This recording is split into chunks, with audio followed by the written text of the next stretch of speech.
Right now, somewhere in the world, a baby is staring at someone. And that baby knows something you don't. Not in the way we usually think about knowing. No words, no logic, no language at all. But science has discovered that behind those wide, silent eyes is something far more complex, far more ancient, and far more unsettling than anyone expected. This is not a story about cute babies. This is a story about the most powerful mind on the planet and how it sees you.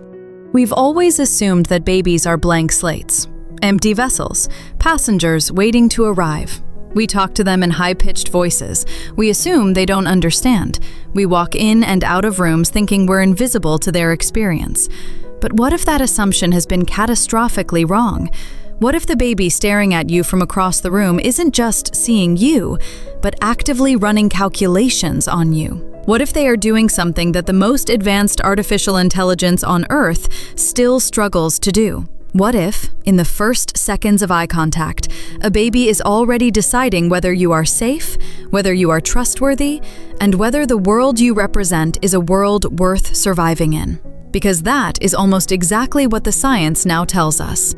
For most of human history, we believed babies were cognitively silent. The philosopher William James famously described the newborn's experience as a blooming, buzzing confusion, a fog of sensation, pure noise with no signal. Even as recently as the 1980s, textbooks taught that infants couldn't form preferences, couldn't distinguish faces in any meaningful way, and certainly couldn't make moral judgments. They were, essentially, biology waiting to become human. And that belief shaped everything: how hospitals treated newborns, how parents talked to them, even whether we thought they felt pain in any real, conscious sense. But then the experiments started, and one by one, that entire framework began to collapse. Not slowly, not politely. It shattered. In the 1980s and 90s, a new generation of developmental psychologists started asking a dangerous question.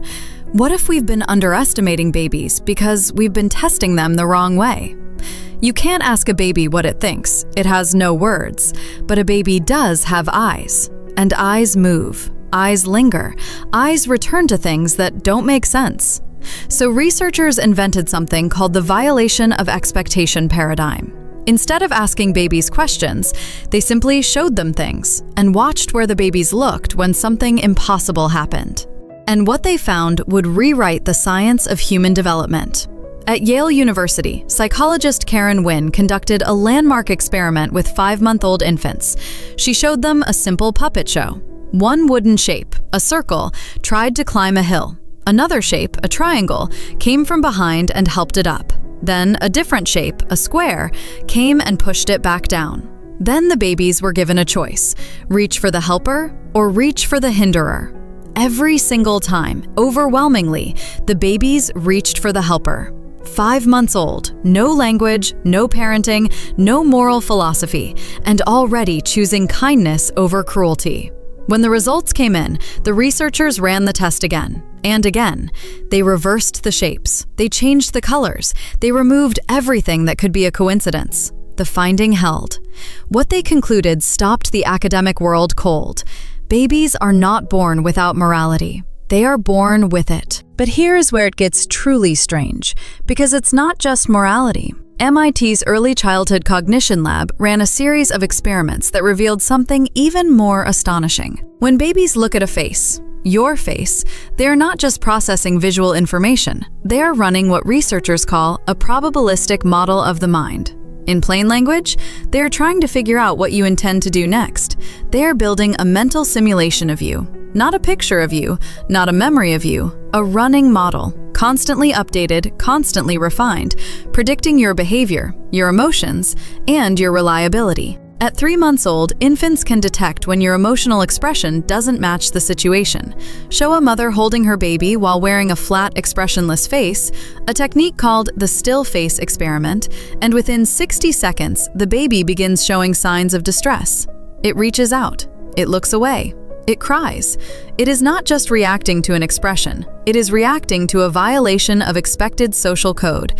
It already knows something is wrong with you. But here's where it gets even stranger. Because all of this, the moral reasoning, the social modeling, the emotional intelligence, it's not just something babies develop. Some of it appears to be something they arrive with. And that changes everything about what we think a human being actually is. Picture a room at the University of British Columbia. It's quiet, white walls. A researcher sits across from an 8-month-old baby in a high chair. On the table between them, 2 small boxes. Inside one box, a graham cracker. Inside the other, a piece of broccoli. The researcher makes a face of genuine disgust at the cracker. She tastes it and pushes it away. Then she tastes the broccoli and lights up with joy. Then she holds out her hand to the baby. And here's the thing, the researcher's preferences are backwards from the baby's. Babies love crackers. Babies do not love broccoli. What does the baby do? It gives her the broccoli. An 8-month-old child with no language, with no explicit teaching, looked at another human being, understood that this person has different desires from its own, and adjusted its behavior to serve that person's needs, not its own. This is called theory of mind, the ability to model another person's mental state, to understand that someone else has a different inner world than you do. Psychologists once thought children didn't develop this until age 4 or 5. These babies were 8 months old. The lead researcher on the study, Dr. Betty Rapacoli, sat back after reviewing the data and reportedly said, "We have been very, very wrong." Because this isn't just impressive, it points to something profound. Babies don't just see you, they model you, they track you, they build an internal theory of who you are and what you want.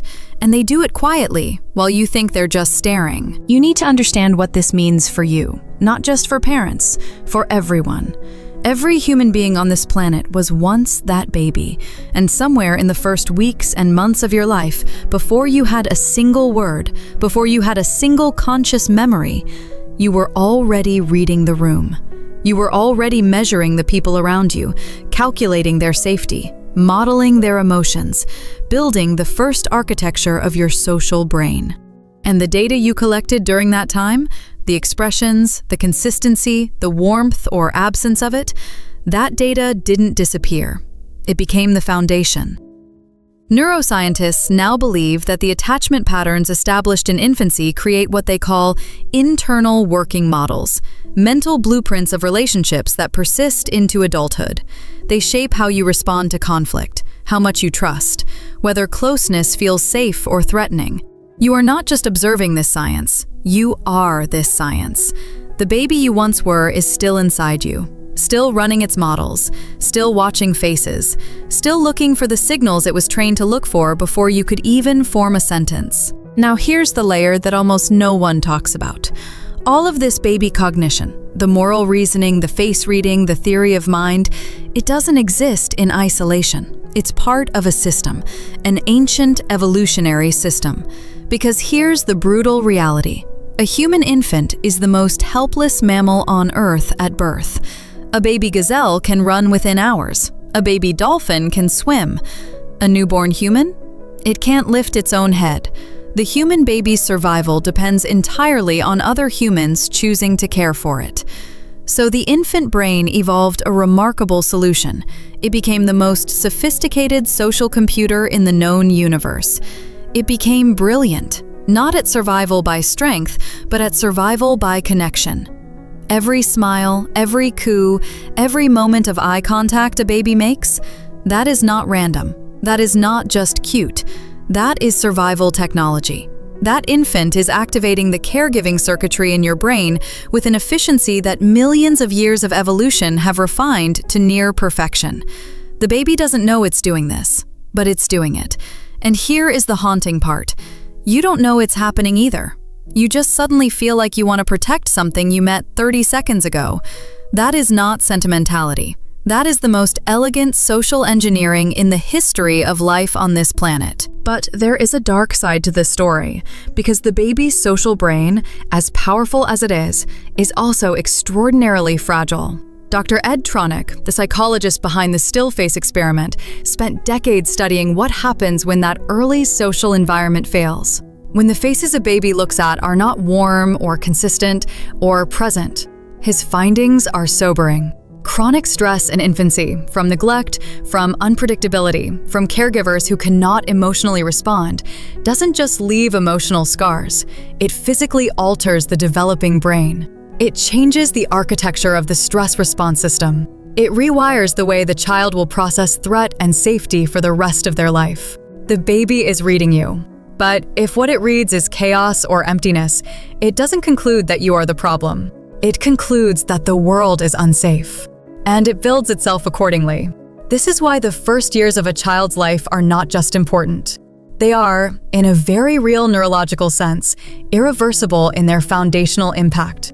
The window is open, and what passes through that window becomes the template. This is not to generate guilt. It is to generate awareness. Because now you know what's actually happening when a baby looks at you. It's not passive. It's not blank. It's the most important question that mind will ever ask. Are you safe? Can I trust this world? And the answer you give, without words, just presence, will echo in that child for decades. There's a baby somewhere right now who is looking at a face. And in that moment, before language, before memory, before any conscious thought, something extraordinary is happening. A mind is being assembled. A worldview is being written. A human being is deciding for the very first time what it means to be alive on this planet. And all it takes, all it has ever taken, is someone looking back. Not perfectly, not endlessly, just honestly. We came into this world as the most vulnerable creatures imaginable, and somehow, through nothing but the exchange of glances and the warmth of a presence, we became the most complex thing the universe has ever produced. The baby doesn't just think when it looks at you, it becomes. And somewhere, a long time ago, so did you. So here's what I want you to sit with. If babies arrive already capable of moral reasoning, social modeling, and emotional intelligence, what else might we be wrong about? What other blank slate assumptions are we still making about human minds? Drop your answer in the comments. I read every single one. And if this unsettled you in the best possible way, the next video goes even deeper, because we're going to talk about what happens to the adult brain when it falls in love. And the answer involves the exact same neural machinery you just learned about today. It's already in your feed. Don't let the algorithm bury it.